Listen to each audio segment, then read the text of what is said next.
మనం కొన్ని జాగ్రత్తలు కూడా తీసుకోవాలి. నేను ఎప్పుడు కూడా చాలా జాగ్రత్తగా ఉంటాను.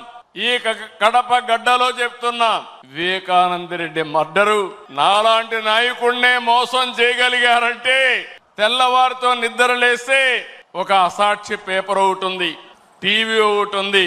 గుండెపోటుతో వివేకానంద రెడ్డి గారు చనిపోయారు. అందరి మారిగా నేను కూడా నమ్మాను. అంతవరకు ఎప్పుడు కూడా నేను వేరే కోణంలో ఆలోచించేవాడిని. ఎన్నికల బిజీలో నమ్మితే సాయంత్రానికి మలుపుల మీద మలుపులు, గొడ్డలితో మెదడు కూడా బయట వచ్చి అంత చిన్న భిన్నమైపోయి రూమ్ అంతా రక్తం ఉంటే అలాంటిది కడిగేసి ఏమీ జరగనట్టు గుండెపోటుతో రక్తం వచ్చి గోడలన్నీ కూడా తడిచిపోయాయని చెప్పగలిగారంటే ఎలాంటి వారితో మనం పోరాడుతున్నాం ఒక్కసారి ఆలోచించుకోవాల్సిన అవసరం ఉంది. సాయంత్రానికి మలుపులు తిరిగి రెండో రోజున నారాసుర రక్త చరిత్ర నా చేతిలో కత్తి పెట్టి నా మీదనే నెపవేసే పరిస్థితికి వచ్చారంటే కెన్ యూ ఇమాజిన్ అని చెప్పి నేను మిమ్మల్ని అడుగుతున్నా.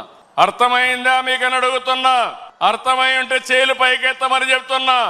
అలాంటి కరుడు గట్టినటువంటి నేరస్తులతో రాజకీయం చేస్తున్నాం.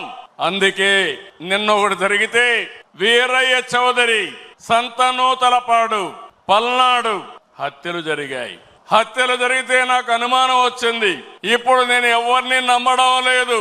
ప్రతి ఒక్క విషయాన్ని కూడా సందేహం పెట్టుకొని మనసులో వేరే విధంగా నేను ఆలోచించి ఎవరు చేశారని ఆలోచించే పరిస్థితికి వచ్చాను. చేస్తే కొంతమంది మన దగ్గరుండి వాళ్లకు కోవర్ట్లుగా పనిచేస్తూ వాళ్ళ ప్రోత్సాహంతో ఇష్టానుసారం హత్యా రాజకీయాలు చేస్తున్నారు.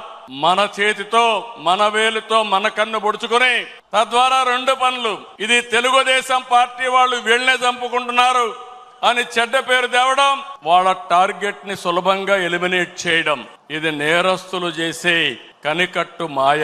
అందుకే చెప్తున్నా, ఎవరైనా సరే మన కార్యకర్తలు కూడా ఇలాంటి తప్పుడు పనులు చేస్తే ఏ కార్యకర్తను కూడా నేను ఉపేక్షించనని మరొక్కసారి మీ అందరికీ విజ్ఞప్తి చేస్తున్నా.